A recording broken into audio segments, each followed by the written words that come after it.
You're listening to the Middlemen Podcast, this week with Tom Lemongello and Todd Sawicki. Hey, Todd, we are going to talk with Albertsons today. Second time with Liz Roche this time. Well, first time with Liz, second time with Albertsons. Yeah, second time with Albertsons. We had a great chat with Brian in the Shark Tank at Grocery Shop. And this time we are in their suite at CES. Yes, and it was a great follow-up. Liz is helping build out their in-store capabilities and placements for Albertsons. And it's really an interesting follow-up to our chat previously with Sarah Marzano from eMarketer, and where she made the call, like, where's the build-outs? Where's the scale? Yeah. And here's our chance to sit down with someone on the other side, Liz, who is building out the in-store capabilities for Albertsons RMN. And, we really do get a chance to hear their plans and what they're doing and how they are, in fact, scaling it. If you listen to the episode, we'll get into specifics of that. I think Albertsons is absolutely, taking the POC from 2025 and doing a real legit build out in 2026. Like, a significant percentage of the stores will have in-store placements and capabilities. Albertsons is absolutely betting in a big way on this. Yeah, and they're not just slapping up TVs. They are literally going in and rewiring the stores. So lots of interesting detail as to like how much they're buying into this. But I think it's important because, and we'll show you some of the capabilities in the screens that they're working on. By the way, their screens and what they're building out with StrataCache. Yeah. It is wicked cool and wicked impressive in terms of the quality of the screens and what they're bringing to market. Like, this is, you and I have been thinking that in-store is really going to be cool. For different reasons. We're both interested in this. Yeah. But when you see the screens in person, you're like, wow, this is really cool tech. And this, in terms of a platform for RMNs in the future, wow. Like, I'm super excited for what's coming down the pipe. Yeah, you sort of opened my eyes to the entertainment value and the sort of flashy screens. I was always interested in the price and item and the electronic shelf labels and e-ink capabilities, but they're leveraging both here.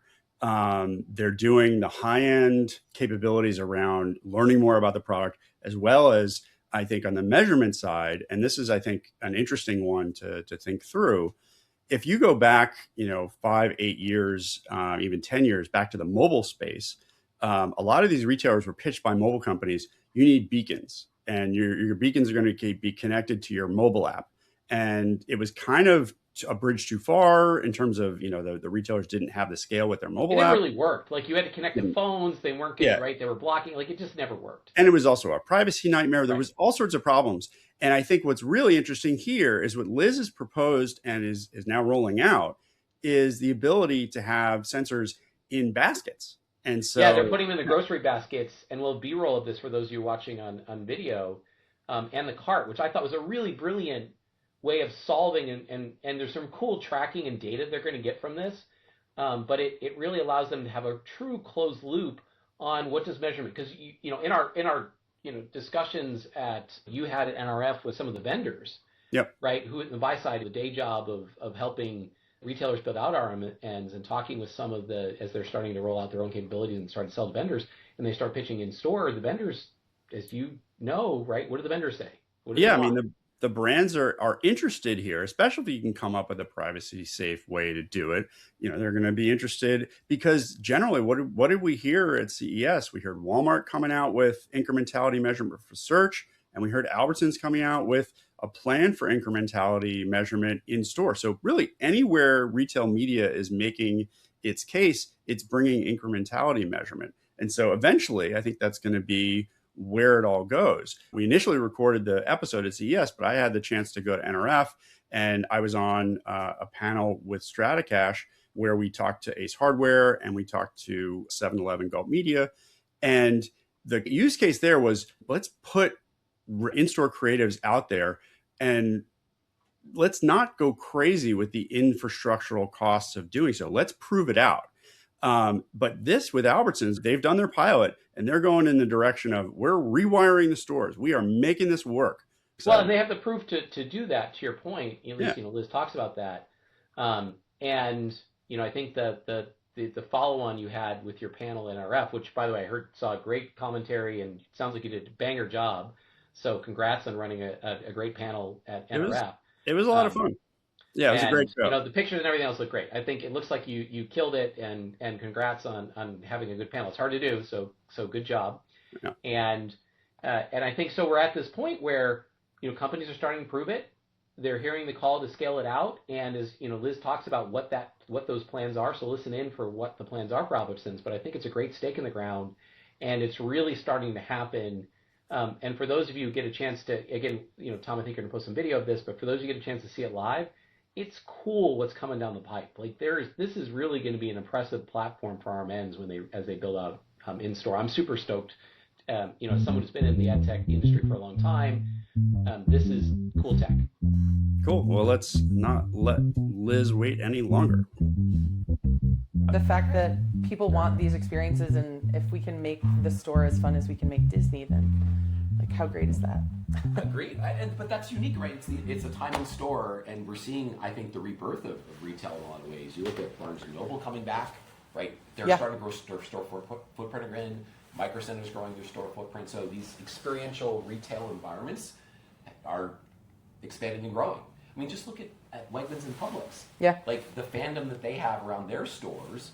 And it's super exciting. And we're already live. We're here at CES with Liz Roche from Albertsons Media Collective. So we're super psyched because we got to see you when we met up with Brian at Grocery Shop, and you have some news today. So do you want to tell us what your news is? Of course, yeah. So we launched our announcement at Cannes that we were going to pilot some new in-store technology. We talked about that with Brian a little bit. Yep. But you have some more news, right? Exactly. Yeah. So we're now a couple months into this pilot.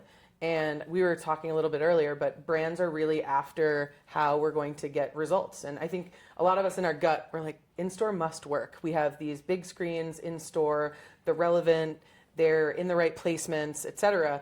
But for us, we're really focused on proving that we're changing shopper behavior and that we're driving incremental units. So we did launch our matched market incrementality to measure causal sales lift for our in-store products. One of my questions. Yeah. Yes. So you're Brian going. talked about the matched market, he was as an incentive back when we met with him at the end of last year, and so now it's expanding. So you're going from casual to causal. Is that right? I like that. Wow, look at you. Yeah, moving. Gotta have hot takes. You gotta have turns of phrases. Yeah. Otherwise, people don't remember it, right? And look, this is really important, I believe, for retail media to take in-house because we need to assess such a variety of different factors in order to create the appropriate control so we can isolate those causal factors. And that's really what the research that we've been working on, and that's why we're so excited to roll out this framework. So, just to step back a little bit, you talked about there's a pilot. How many stores is that? We're in 80 stores right now. Which, by the way, you said that before, and I was like, I thought you were 8, and you're at 80.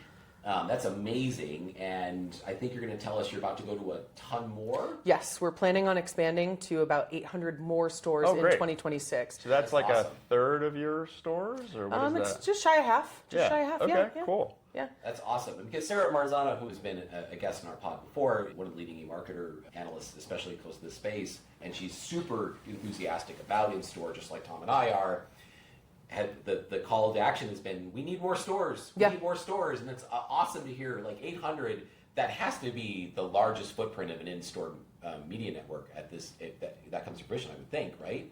For the types of units you guys are doing. That's one of the largest ones that we've heard of. I can't speak for other retailers. Of course, but I think roughly speaking, as you look at the landscape, I'm pretty sure that's one of the leading ones, and that's super exciting. Yeah, I mean, the scale really, I think, is going to help us bring a lot more precise measurement in. It's also just going to help us test all different types of creative variables, different factors that we can put into play to drive efficacy. We know it works, right? That was kind of the test. Will this format actually work? Will it drive results? And is it pure video? Is it a mixture? Give some sense of the format you guys are supporting and what it will look like to consumers. For sure. So it is a mix. You'd be surprised at how many brand marketers want to tell bigger brand stories on these screens. I think the idea that the store is a full funnel experience, especially in grocery, when you have a lot of impulse, when you're doing a lot of brand discovery. Right. So are you seeing Candy and all those guys jump on this? We're seeing across the board. We're seeing Okay. all different categories jump in, and a lot of our brands see it as an opportunity to cross merch. Right, just because your product is not cross merched with something relevant doesn't mean you can't cross merch by way of a 65-inch TV screen. So tell me what cross merch looks like. Is this cross merching with something that's in the same category right there, like you can pick it up, or is it in the other side of the store? Even an adjacent category. Yeah. So think of a cheese brand being able to be featured in the salty snacks aisle, right? Right. These two things go together really nicely. Or consider when you're having some dwell time at deli, you might be thinking about salty snacks or chips to pair. So we're seeing a lot of that type of interest in from our brand partners. Tom and I, we're at CES in January 2026, and we've had a chance to meet with brands interested in retail media while we're here. And the most consistent interest and feedback was in-store. Like, that is one of the things brands are super excited about, which we're excited about because Tom and I have been evangelizing this for the last year. Yep. Tom's geeked out on the tech. We finally have enough equipment where we can get into the store. Sorry it took us so long to set it up, but we're getting better at it. But we'd love to visit the store and do film some of this and see what it looks like, because I think a lot of people don't. The reason it hasn't really happened yet, in my estimation, is that there hasn't been enough examples, not enough creative. You were already asking questions, but I want to go down that creative rabbit hole at some point. So I think, and so where I was going with that interest is that I'm surprised that they're so interested in it, because I thought maybe they were holding back, and it was like chicken and the egg. Is it demand or is it supply?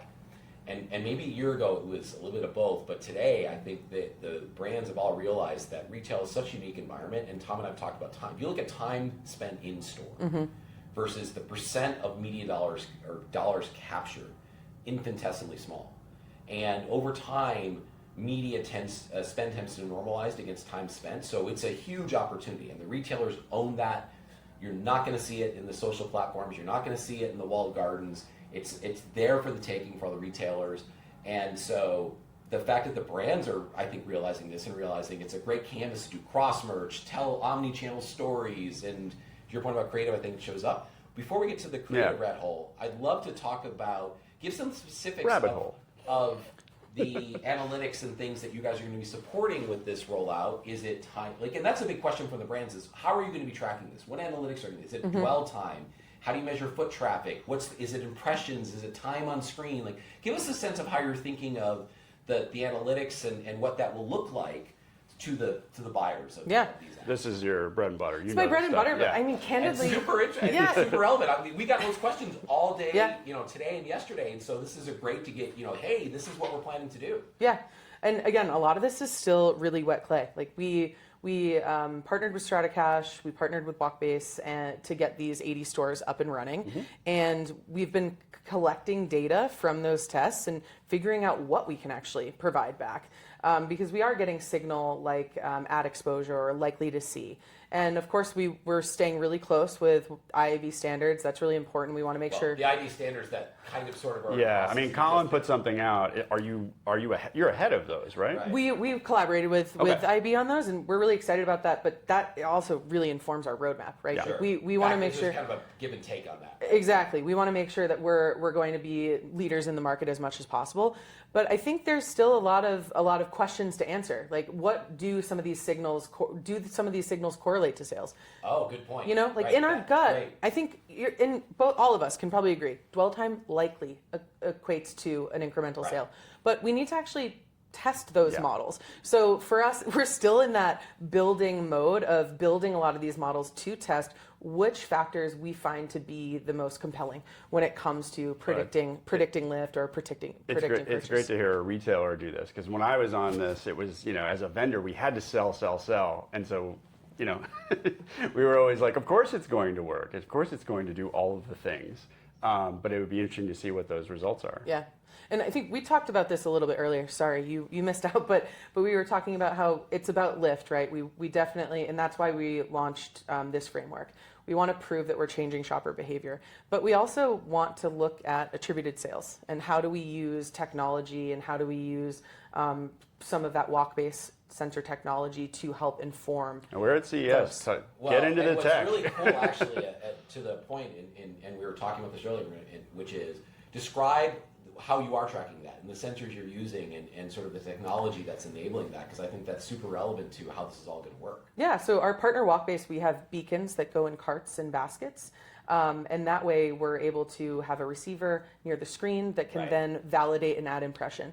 I think the other big challenge in store is it's often sold on ad play, and it doesn't really account for foot traffic like we talked about. But that's not the way the rest of digital media works. The rest of digital media works because people are actually doing things that indicate that they're still in-app, or they've clicked or they've swiped or what have you. So we really want to get close to that verified impression. We think that's going to be key to our inventory management, but more importantly, we think that's going to be key to how we traffic media and drive results. Because we don't want to be screaming into the void, right? We want to make sure that we're putting the right content on at the right times when it comes to traffic. Well, and what's interesting to your point about beacons in the cart, I hadn't actually thought about that, because the question that traditional digital media folks have been thinking about is, we're going to have to track phones. Yeah. We're going to be. It's an SDK, and that was a total. That's a rat hole. That was a rat hole. And SDKs are rat holes, or maybe Apple will enable something, but they're so privacy first that it would be hard. And so I was like, God, how is this ever going to work if we have to deal with the phones? And then you mentioned the beacons in the cars. So I'm like, oh, hello, of course. Yeah. And that's a great that you control arm's length, from the device of the consumer. It's privacy, first. It is in good. You control it, so you know it works. You can verify it works. But you literally have a customer journey. Right. And they're that's really walking around. Are you able to track the actual cart journey through the stores? And we're able to get some signal to inform how folks are or how carts and baskets are traversing the store. I think what becomes really interesting is to look at things like outlier analysis. Why are some things happening out of the normal, right? Okay. Or are things happening in certain stores that aren't happening in other stores?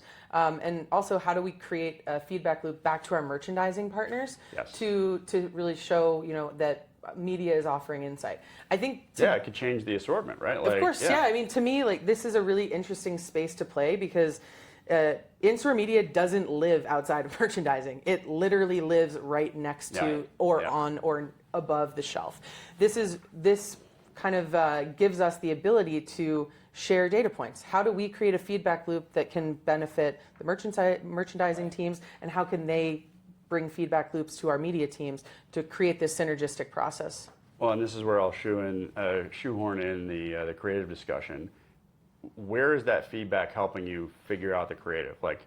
Are you going to do any audio in this creative, or is are people going to be giving you CTV ads that you have to do something with, or is it more like web ads that are showing up in the store with animation? What are you seeing? We're seeing a lot of typical video ads without sound. Yeah. I think some of the more interesting ones that I've seen are recipe inspiration. Yeah. So I'm seeing a lot come through for Super Bowl that are super interesting, really appealing, very eye-catching, but also providing that real inspiration I would imagine for people shopping. are taking a lot of pictures of those. Yeah, absolutely. And I think it's also, this needs to be additive to the shopper experience, or else it's a no-go. Yeah. And that was another big part of this pilot process. If we weren't driving incremental sales, then we would know that this is not creating a good experience for our shoppers.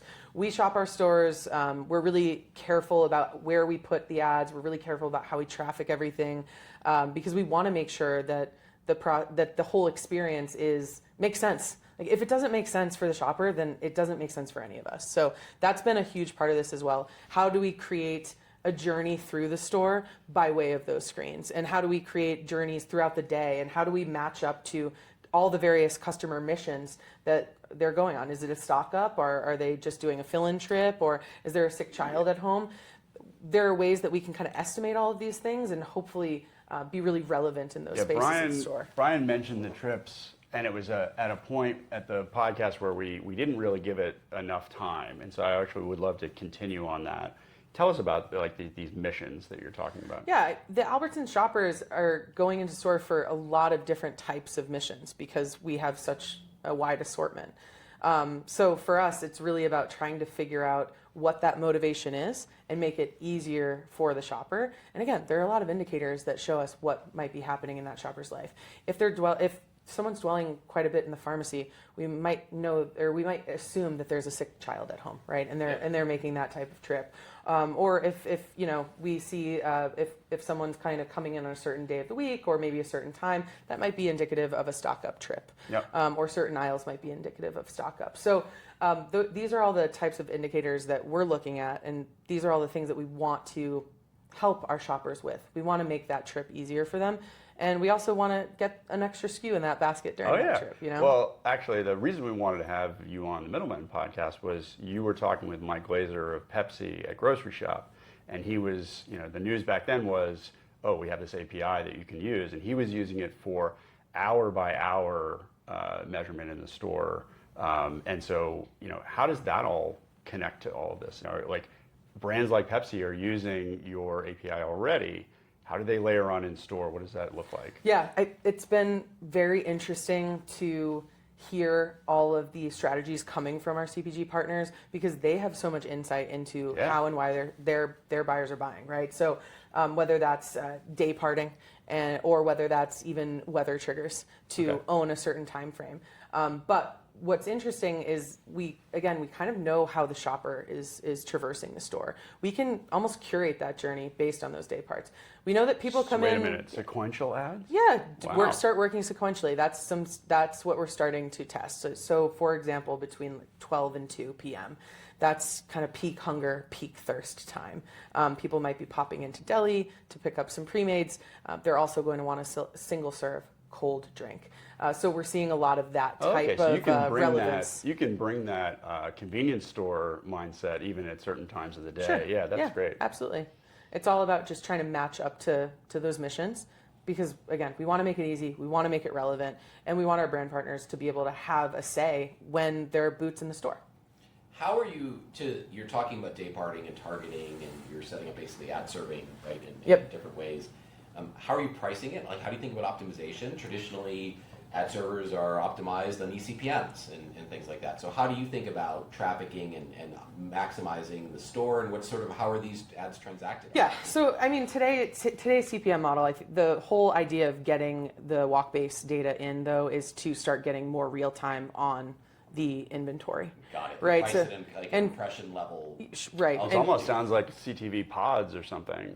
Could be. I mean, I think we're still trying to figure out exactly how to build the future of this because, again, we want to make sure that we're accountable to outcomes, but that we're priced appropriately. So super exciting. I think there's a lot of today it's CPM model, tomorrow who knows, but we're still really calibrating. There's questions already about how should it be priced. Yeah. And what are the metrics and what does that mean? Should it be based on dwell time or day parting or other? And probably all of them will emerge as tests, at least in some examples. But what I love is the idea of like Pepsi and Coke battling out for the 1 p.m. Cold serving drink, whatever, and who's going to outbid the other, and that's kind of fun from a long-time programmatic ad guy like myself. That's like the fun dynamics of what we're going to see. Yeah, and look, as we're kind of aggregating the inventory and using technology to aggregate this inventory, ideally this is just purchased in programmatic bid environment, right? Like where it's absolutely demand based. I mean, that's dream state. But think of where we're coming from. Yeah. We're coming from. I'm imagining a world so far down the road. But I'm with you though. You imagine the Friday before, like the Saturday night before Super Bowl Sunday. Yeah. Pepsi and Coke battling out to like,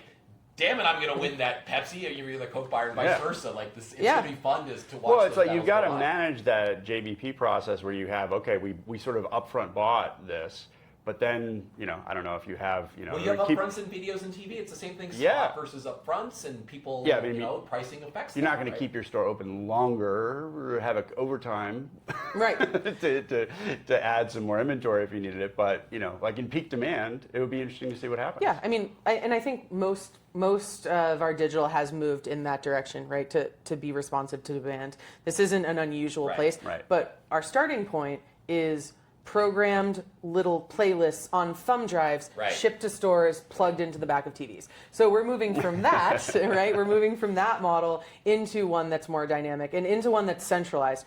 part of building a network, and one of the reasons why we did kick off with 80 stores in 2 different regions, was specifically to test whether we could kind of network this and centralize it. And the answer is yes. The answer is overwhelmingly yes. This works as a centralized trafficked model, which also eases some of our operational burden, but also makes us really eager to scale as quick as possible. And so going from 80 to 800 stores, is you just like slap up a TV, or is it something like it's a real build out, it's complicated, which is why we're seeing this, as much as Sarah Marzano, marketer, to mention her again, is like more, you can go back, Sarah, I've got to hire crews to come in, and this is complicated. So, on the easy to hard, what is the operational difficulty of rolling this out? Look, there's a lot of complexity here because even all the stores are different. It's not like there is a singular blueprint for all the Albertsons stores across the U.S. I don't even know if, like, my side of the world, the media world, we're like, what?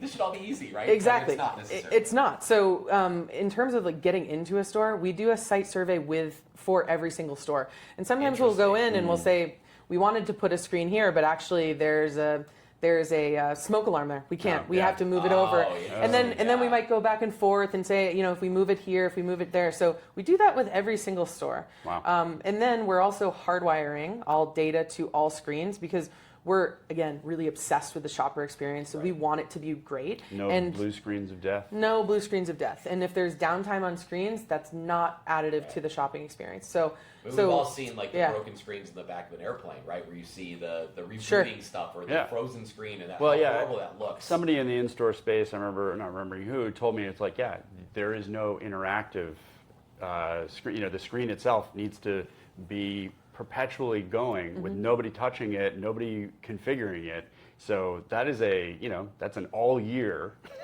screen that just needs to be on all the time. 100% uptime, not 99.99, right? It's 100%. Exactly. So that's a huge operational burden. And our stores do what they do best, and we don't want our store operators to have to fuss with screens, right? Like this is about again creating a great experience, letting them create the best experience, which they already are doing every day. We want to make sure it's really centralized and seamless for them. So, that's been a big part of it as well. As you go in and deal with the stores and you build these out, you mentioned the site surveys. Does this involve like a general upgrade in the overall environment as well at the same time to complicate? Yeah, is this like a store upgrade? Right, or is it just we have to send a crew in and put a screen in or what have you, or is it in terms of it becomes like we'll see almost this transformation across the retail landscape as these screens show up. It's going to be an upgrade of retail in general. Like it's sort of, I call it the Disneyfication of retail. Like it's an experiential retail is taking off in all flavors and forms, and it's like Barnes & Noble is growing its store footprint again. Micro Center's aggressively growing its store footprint. These are experiential brands, and we're seeing and even in grocery, I think we're beginning to see more of it come back. Like you're not losing out. Time spent in stores is not going down with the rise of e-commerce. Yeah. I think those things aren't necessarily happening in tandem, right? But our stores already, we do invest so much in the in-store experience because shoppers love going to Albertsons for a reason. Albertsons has great assortment. Our stores are wonderful, and we have great associates working those stores. For us, bringing the screens in, we just don't want to create any disruption. Right. It is an overnight process in terms of the install. It's an overnight process. We don't want shoppers to be inconvenienced. Right. We don't want our store operations disrupted. So it's an overnight process. Take some time. We wire up, all of the data to each one of the screens, like I mentioned. They're hardwired in order to keep that uptime. And really, we aim to leave the store as perfect as we find it, just with some new screens. So as we close this out, what do you want the ad buying community to know about what you're doing? I think the ad buying community needs to lean into this and give it a shot, but think about the orchestration beyond just the single screen ad. Right. There's a way larger opportunity. People are in the store for a good chunk of time. Orchestration of the in-store experience, or even the whole full omni-channel retail media. Orchestration meaning it's full funnel, End-to-end. omni-channel. We've heard that too. The brands are interested in it. Certainly, I want to be able to run a seamless campaign from touch point to touch point. Absolutely. And one of the other interesting things you kind of popped in my head as you saw that. Are you making a call to non-endemic? That's a big interest in a lot of retailers and expanding their footprint. I mean, I'm almost upset that my friends from the old Quotient days are over at Asda, and they're doing Stranger Things and Doritos in Asda's in the UK. I'm like, those are our brands. Why aren't they doing them here? What do you see happening from the non-endemic space? A lot of interest, and I'll tell you why. We have placements at checkout, self-checkout, assisted checkout, as well as in refreshment zones. And those refreshment zones are going in beginning of this year, so very, very imminent. What we're seeing is that they recognize that shoppers are in an absolute buying mindset. They have credit cards in their hands. It's a great opportunity for either local advertisers, insurance, FinServe, all of these various players to get a shopper when they're in a pretty receptive, pretty buyer-ready environment. Yeah, and I think I remember from the Brian episode that we did that there was a travel connection. It was like an Expedia connection or something like that as well. Yeah, we do have a partnership with them as part of our loyalty. Yeah. Great. Well, really want to thank you for taking the time. Of course. Finally got to have you on the Middlemen Podcast. So have a great rest of the show, and I'll see you at NRF. Sounds good. Thank you so much for having me. It's great to see you guys. As well.